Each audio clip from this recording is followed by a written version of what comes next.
In this video, I will show you how can you create a Telegram channel. You can see here I have come in this interface, so I have to provide here a photo. If I want to show my Telegram channel photo, then I have to give here my channel name, and then I have to give here the channel description. So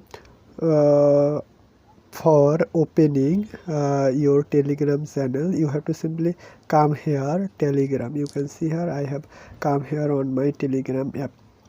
After come here on your Telegram app, you will can see here a option called pen icon. You have to simply click here pen icon.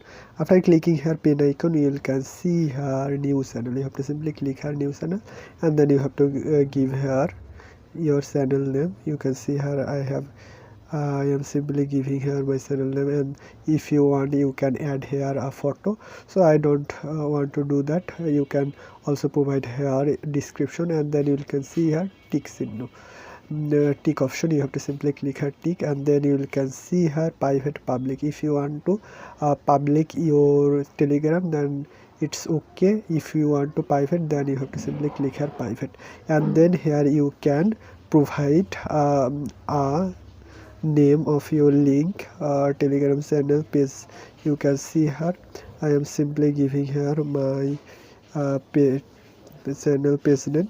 Then you can see here it's already taken because I have created another Telegram channel through this link. That's why it's showing that it's taking. So I'm simply giving here one, and then you can see here text option. Then you can see here add option. If you want you can add, but I am not going to add anyone. Then you can see here progress option. You have to simply click here progress, and then you can see here your Telegram channel have been created. So that's how you can create a Telegram channel on your Telegram. So this is today's video. If you have any question related to the video, you can ask me in my comment box. Thank you so much for watching the video till the end.